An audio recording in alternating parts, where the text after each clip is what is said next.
Google just launched a state-of-the-art image AI model called Gemini 2.5, Flash Image, and it's better known as Nano Banana. Nanu nanu. So of course the question really is this really worth using? To answer that question, I really need to give it a try. But what I discovered is that sometimes trying a new AI tech tool isn't as easy and straightforward as it sounds. So I want to share with you 5 steps to make it really easy and fun to try it out. But what I didn't anticipate when I started with this was the incredible new way that Nano Banana works. And most importantly, how it made me feel. So, our goal by the end of this video is for you to not only know how to use it, but to understand the impact that it could have on your family history and you. So come on, let's get started. Okay, I use AI all the time, but I got here to Gemini 2.5 Flash Image, also known as Nano Banana, at the Google AI Studio, and I didn't really like the prompt that they suggested. But first, here's how you get to Nano Banana. So you go to aistudio.google.com. And when you get here, you need to sign in with a free Google account. Now, Google AI Studio is completely free for all users in supported regions. There might be some countries where it's not. The free version is generous, but there is a daily limit. And they don't state exactly what that limit is. So that always means it's subject to change, which means this is a really great time to jump in here now and give this a try. Now, like I said, it suggested a prompt, but frankly, I don't need an image of a banana wearing a costume. And I don't know how much they're going to let me do for free. So I don't want to use this up on something that's basically useless. This is an image creator, and the real question is, what kind of image would I want to create? And being a genealogist and the family historian in my family, my specific question is, how could I possibly use this for family history? So step 2 is to decide what your goal is. So I took a few minutes to really think about it.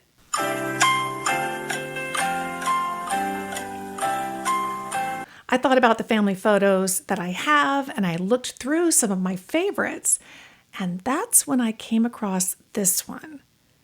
Me and my grandma in all our 1972 glory. Then I remembered a story. It's one I've told often about how I got interested in family history by discovering an old photo album at my grandmother's house when I was 8 years old. And then it hit me. I could use this image creator to help illustrate that story. Now, I've been working on writing my own story for my grandkids and my future descendants, and a picture is worth 1,000 words. I don't really have any photos from the actual event, but I do have this photo that was taken right around the same time that this story happened. So maybe Nano Banana can create an illustration for me. Now that I have a goal in mind, I'm really excited and I'm motivated to try to learn how to use it, and you will be too if you start with an old photograph that has a great story to tell. So step number 3 is to gather the images. Now, the unique thing about Nano Banana is its ability to make a composite image from multiple images, rather than just typing in text like we would when the AI generators first came out. So in this case, we're going to be able to upload our photograph or even multiple photographs and then add additional text to further describe what we want to show up in the composite final image. And the goal is, of course, to create an image that really represents your unique story and not just with made-up characters. Step number 4 is to create a great prompt. So, how are we going to use these images in our prompt? Well, here at the Google AI Studio, we're going to click Try Nano Banana. Here's that little pre-filled prompt. We're going to delete that. And we're going to click the Attach icon so we can upload the first photograph. You can see here you can pull from Google Drive, upload file, or you can even take a photo. I'm going to upload a file. Of course, I have it in my Dropbox folder. In my case, I just used this one photograph first. But you can upload more, and I'm going to show you an example of that in just a few minutes. Google provided an image on their blog of how they attached 3 images. It was a background, a woman, and a phone. And then they added text instructions to create an image using all 3. So here's what I did. I attached this one photo of me and my grandma taken the year that this story happened, and then I added some text instructions to the prompt. Generate an image of this girl asking this grandmother about her family history. They're in a 1940s style kitchen. Grandmother had a kitchen towel over her shoulder. The girl is holding an old photo album with a black cover. Take a little time with this.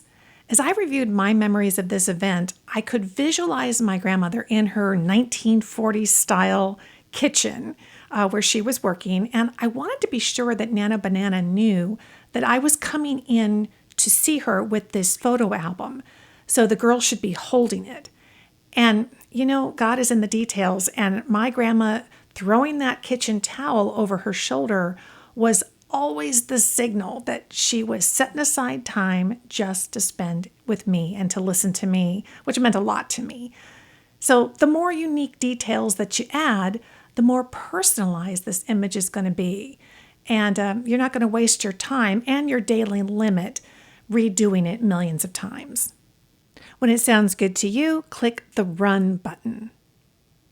Within seconds, I got my result, and I was stunned. So stay right here because we're going to have a message from the sponsor of this video, and their new AI tool can really go hand in hand with Nano Banana.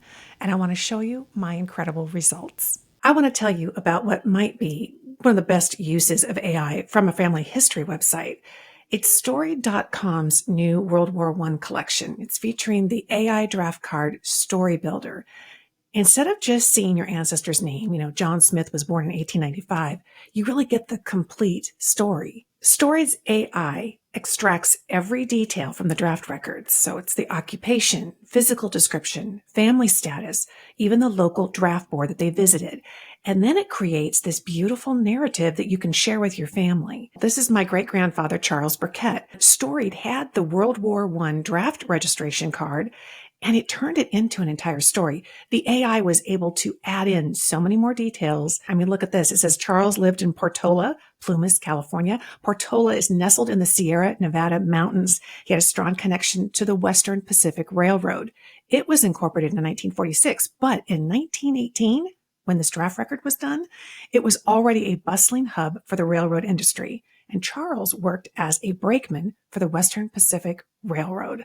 It's absolutely incredible and so easy. You can add photographs, documents, even audio recordings. Try it for free. Sign up for a 7-day free trial. And the World War I collection is included in the Storied Essential Package. And that's only $19.99 per year. Head to Storied.com. Okay, I attached my photo. I added my text to the prompt, and AMRAC. This is crazy. I mean, I'm not kidding. It really looks like someone came into the house on that day and took a photo of us in that moment in 1972. It's incredible. So how does this make me feel? It sort of tugs at me emotionally, actually. It really looks like us. And oh my word, I couldn't believe how much that kitchen looked like my grandmother's kitchen.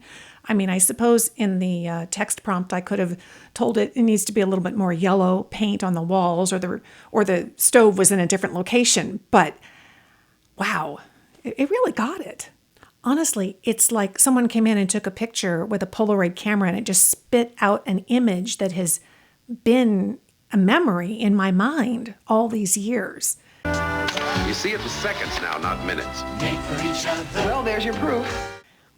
But the more I look at it, I get, I think, a little more uneasy just because it exists. I mean, it's not actually from that event, but it sure looks like it. I mean, it could have been taken by somebody who was there, but the thing is, it wasn't. And yeah, it's watermarked, but that could be easily cropped off the image, right? Think of how our world can and really is already being flooded with millions and millions of fake images. And the thing is, our family history and our memories are really precious to us. So, I mean, this could literally rewrite a false history. And that makes me a little bit uneasy. So it's got me thinking about really how I want to use these images. I mean, do I want to use them for a blog or a book that I'm writing about my family history or a video or a PowerPoint presentation? It might be a better choice to do them as an illustration. I think about one of my favorite illustrators, Garth Williams. He illustrated Laura Ingalls Wilder's Little House books. And of course, they were all done in pencil drawings. And Nano Banana can do that. So here I have a really accurate representation of what happened, but we could convert it to a pencil drawing so that it's clearly just an illustration. I really like this. It's incredibly accurate, but it's clearly just an illustration. It's not real. So as I said at the beginning, by the end of this video, our goal was for you not just to know how to use Nano Banana, but most importantly, to understand the impact that it can have on your family history and you. So this is a really powerful tool. It could be used in countless ways for it to help us tell our stories. And yet we really need to think and plan carefully, I think, on how to use it so that it doesn't muddy up or even distort reality. AI is not going away, and we can't control how other people use it. But as with any tool, we can use it thoughtfully and responsibly. Check out this video to learn more about my philosophy on that.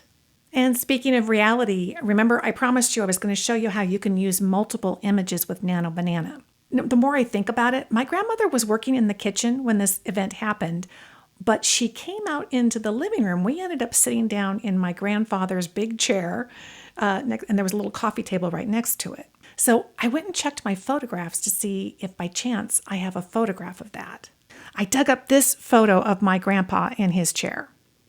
So I uploaded this photograph and I prompted Nano Banana to regenerate the image, but this time removing my grandfather from the picture. It did a pretty good job. So then I uploaded the image of the chair and the original photograph of me and Grandma and provided an updated prompt. Generate an image of this girl. The grandmother is sitting in the chair with the 1940s style kitchen towel over her shoulder. The girl is with her holding an old photo album with a black cover, and she's asking the grandma about the book and her family history. Whoa, that's it. Oh, except the chair with the 3 arms. Well, hey, with a little bit of cropping, I think we can fix that. And that is what I remember, my friends. It's incredible.